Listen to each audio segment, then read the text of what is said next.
Hi everyone, welcome to Women Tech Makers Montreal podcast. I'm Stefania and today I'm with Leticia, Geraldine and Andrea. Hi Leticia. Hello everyone, I'm Leticia and today we are going to explore the intersection of blockchain and AI, and to guide us through this we have two amazing guests with us today, Andrea and Geraldine, and thank you so much for joining us. Could you start by telling us a little bit about your journey so far? Hi everyone, I think I will let Andrea start. Okay, perfect. Yes. Hi, everyone. I'm Andrea Deković. I'm Mexican and I'm proudly a Women Tech Maker ambassador. And I'm very grateful to be here today with you.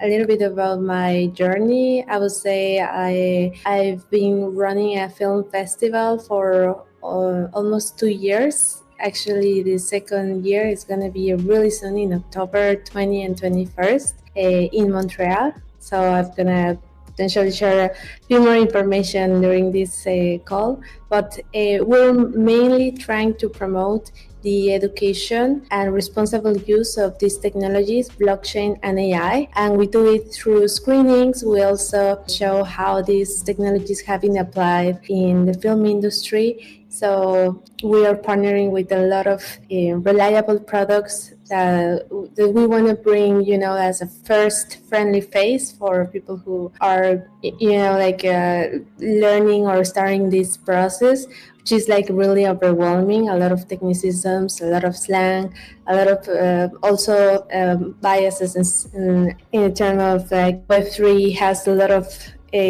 positive and negative perceptions. So we're trying to address those issues with our film festival.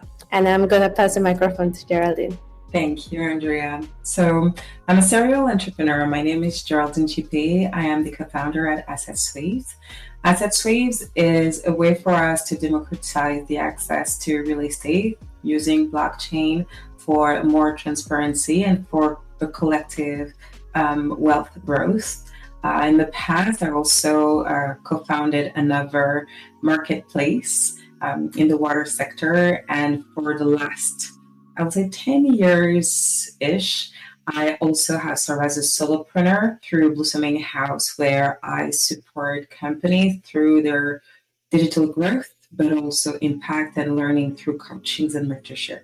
That's great. I just want to say that I really love your journeys. I'm really excited to hear more from you about blockchain, Web3, AI, because it's a topic that I've been studying a lot throughout this year and even testing some of my personal projects. So I'm really excited. And the more I explore it, the more I realize that AI and blockchain aren't just separate revolutions, I'd say.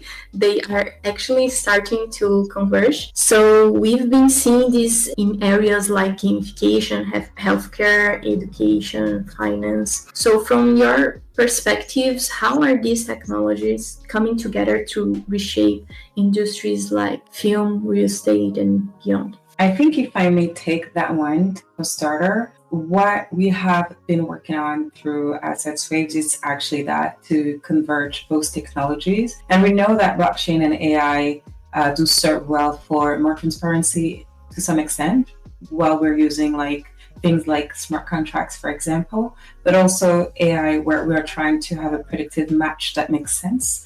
And that is the most efficient for us and our users. Now, we also know that these technologies are energy consuming a lot. And what we're trying to revisit the way we use them is to have a reuse component and have a regenerative aspect to it. In our sector, more specifically the real estate, it makes more sense because we see in the way people invest right now in different products that exist in the world, not just in Canada, but across the world. We sometimes don't see enough of transparency on how impact it affects the now and the future. And for us, using blockchain has brought that, the transparency key. Totally. And I will also answer from my perspective, since Geraldine really addressed really interesting points about, for example, the conscious use of these technologies in terms of like the environmental impact and so on. But at least I would say in the film industry, there's been a centralization of which movies, which series we can see in the cinema. And also which movies get produced, what kind of movies we're able to watch. There's kind of like always the same people, same directors, same actors, and also the film industry has been like extremely broken in the terms that for distribution, many filmmakers can't even get their movies in a streaming platform, or they don't even make it to the big screen, right? So blockchain in the sense of decentralization and allowing people to get access to either funds or also to register their films in terms of like intellectual property. Also, there's some platforms already built in blockchain for movies or for content just in general, and people can access to these kind of platforms and submit their projects there and get like a fair distribution of the revenue. In terms of AI, of course, AI has been having a super strong impact in pre-production, production, post-production in the film industry.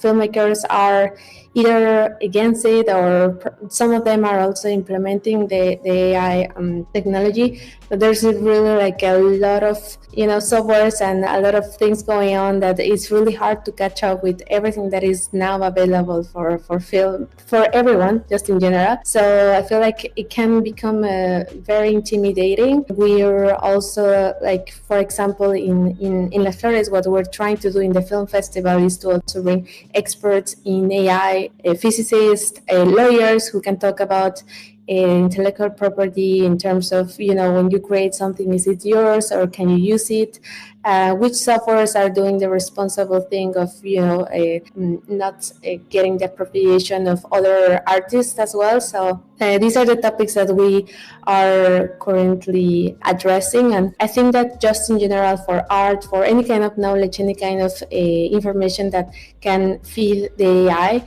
is really a matter of discussion. So I feel like these discussions in this, even this podcast, like I feel like these spaces are really necessary to bring these problems or situations that we are living as a human race.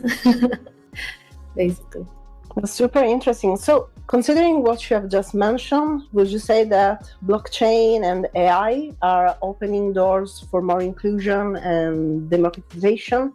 And I'm interested also in if there are any challenges, which are they? I think challenges, I think it's every founder's kind of situation, challenges, and the goal for us, or even it's like a sport, like you get used to the challenges and overcoming the challenges.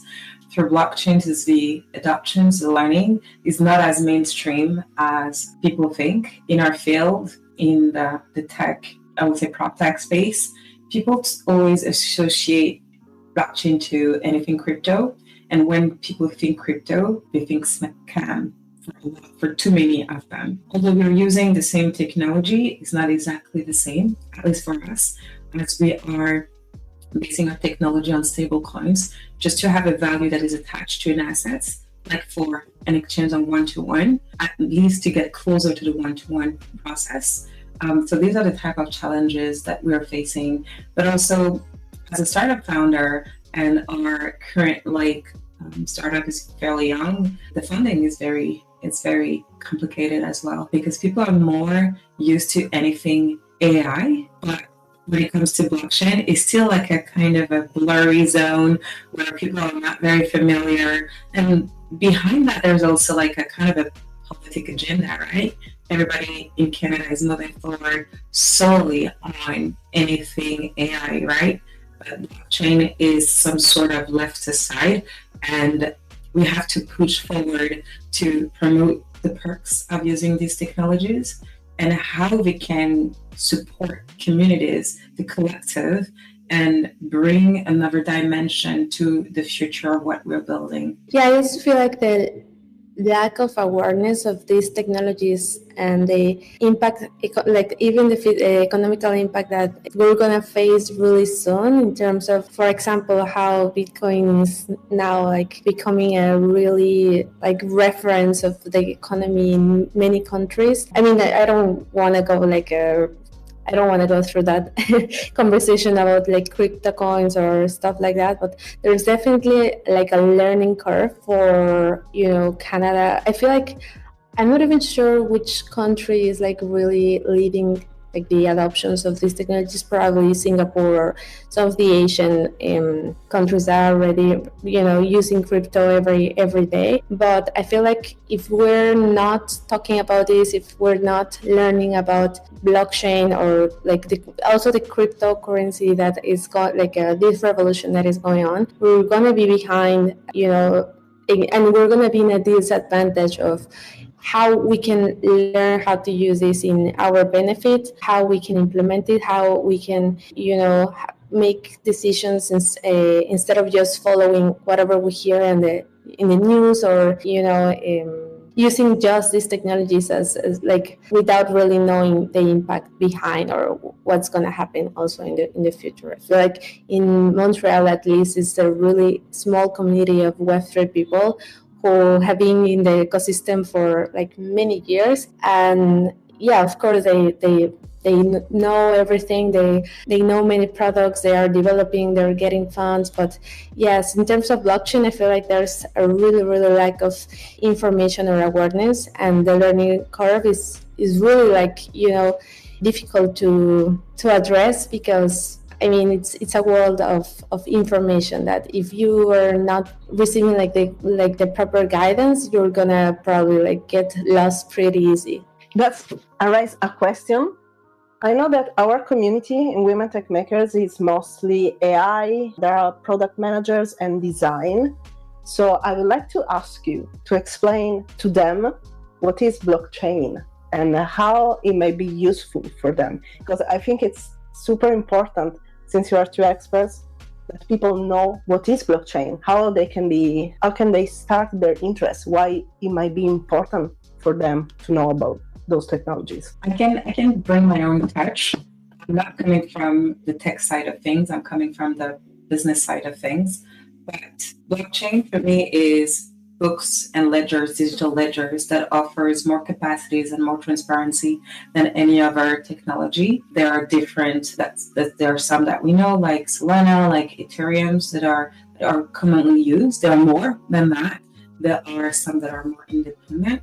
It offers possibilities to have immutable assets like smart contracts. That's the most common that we use in our world, in the real estate digital things and RWA world. And it offers possibilities like for people to have access to more transparent, decentralized information overall. There are not that bazillions of developers that I know in the field, but it's starting to get there, to pick up as much as AI. And I think if you have any additional complementary information to add. Sure. Yeah. So blockchain is basically a technology, and it's based on the encryption. So everything that is developed in blockchain is basically encrypted in different blocks, and each block is tied with a chain of information, and each block has the same information. There's no block that has more power, or if a block, or it's also called node, if a node shuts down, the information will never be lost, because all the rest of the blocks are going to have the same exact information. And what Geraldine was saying is also like it's immutable. So it's like, think it as an accountant book where you write everything from like since the beginning, where the information like was born and where it went. So there's like a transaction, a history of every information that is encrypted in the blockchain. So nobody can alter it. Everything is traceable and it's transparent, because it's like open. It's open for the public, so you can check on real life what's going on with the status of any blockchain. And yeah, and the blockchain technology like basically started with Bitcoin, which was the first crypto coin.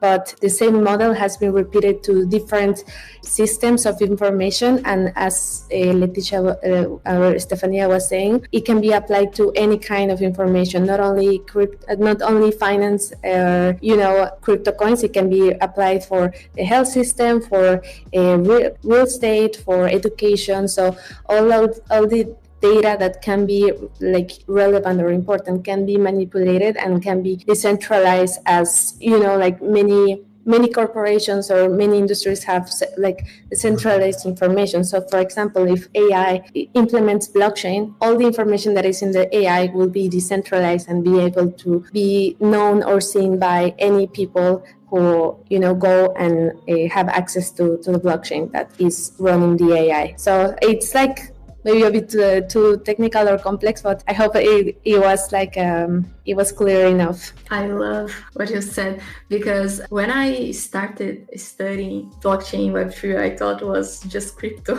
as you said, and it's like this could be more than that. And there is the challenge you also mentioned before about the scams. So I see it as a challenge. In my own experience, I've been involved in a project, a gamified project, and we are a bit afraid to create some things in the project because this kind of challenge that we can find in Web3. But I also see how blockchain and AI can actually reduce barriers and create fairer systems. Blockchain brings access and transparency. So, for example, you can own your data, and with AI on the other hand, we can personalize and scale the experience for each person. I love the fact of this kind of decentralization. I have an example, and it was an example that I used to learn more about this word. I don't know if you remember Orkut. Not sure if it was just in Brazil or not. It's kind of a Facebook.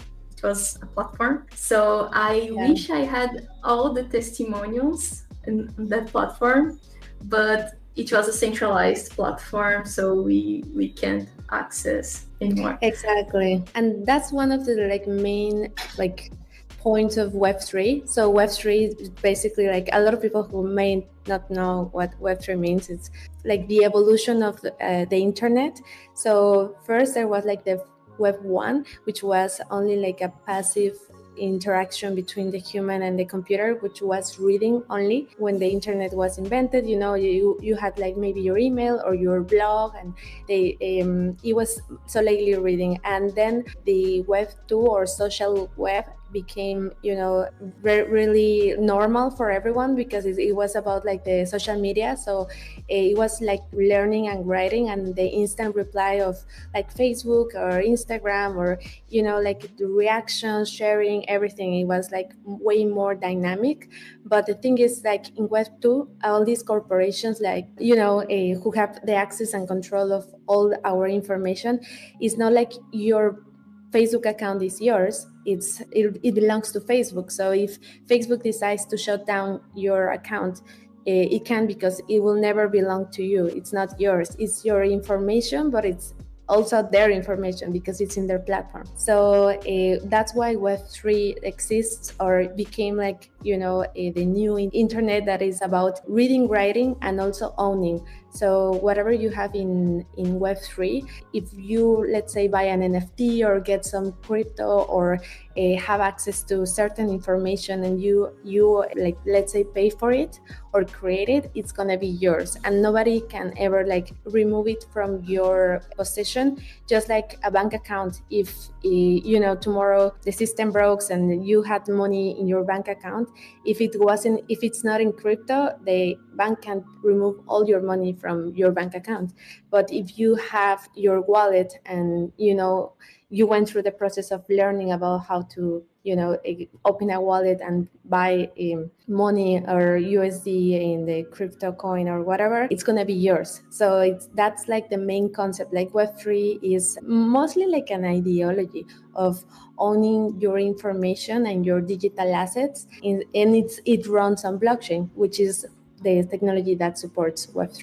Okay, so all of this is exciting, but it also comes with responsibility. So we've seen that when AI and blockchain are used without considering ethics and social impact, they can amplify inequalities or create unnecessary hype. So how can we make sure that building with AI and blockchain actually serves communities rather than just following trends? It's very difficult these days because there's, like you said, in terms of AI, there's such a big hype on it, and we see too few organizations or structure that are kind of warning on a fair use of AI, considering that AI is using our own data. But there are still like some instances, especially in the fintech space, that are looking and vouching for that in order to have like a more cleaner way to use the AI, especially when we think about anything fintech or prop tech. When it comes to blockchain, as Andrea was explaining, I think the birth of anything blockchain was a need for more freedom. So there's also that a collective aspect to support communities in some ways and decentralize like the power of decisions. And I think in that idea, especially for blockchain, it offers that. It offers with more transparency, with more capacities, people can decide how they want to interact and how they want to elevate through using these systems. Now, what is very interesting about blockchain is the philosophy that surrounds the blockchains, that needs of freedom, that needs of transparency, that needs of decentralizations to offer communities the power that is somehow in our current world, like kind of fading away, if I can call it that way. And it offers us, every one of us, to have that liberty to think about a more conscious approach to these technologies. Also, like I would say, I feel like there's been a lot of information. There's a lot of information available in the internet, and there's a lot of reliable products that have been building in blockchain for like many years. So Bitcoin started since 2009. And I feel like it's also kind of like our responsibility to learn about the technologies we use instead of, just using it without, learning about them. So, yeah, I would say we should like all be a bit curious about what's going on and, yeah, try to learn about it, try to go, for example, to maybe a few events of the communities that are also like building in these technologies and are really nice people, open to, talk about what's going on in your projects and how they are developing it. And there's a lot of information and communities that people can go in Montreal. Yeah, and communities are always important, and we know it. Our annual event is also the reason why we do that, because it's thanks to our community and to people and experts like you that we can grow as a whole, which is probably the most exciting part of what we do. So thank you so much, Andrea and Geraldine, for sharing your experience and insights with us today. I know that Leticia now, she has to say something. Yeah, a quick reminder before you go. So you can expect a brand new episode every month. And yeah, we'll be covering a variety of topics across tech, design, data, blockchain, life, and beyond. And yeah, so stay tuned for the next episode. And so we don't know if already happened, probably yes, but in April 18, we are coming back in Montreal for Women Tech Makers International Women's Day. So we hope you will be there or that you were there, but look out for the next event that will happen. And we are basically always searching for sponsors and also speakers. So if you ever fall in one of these two categories, just drop a message.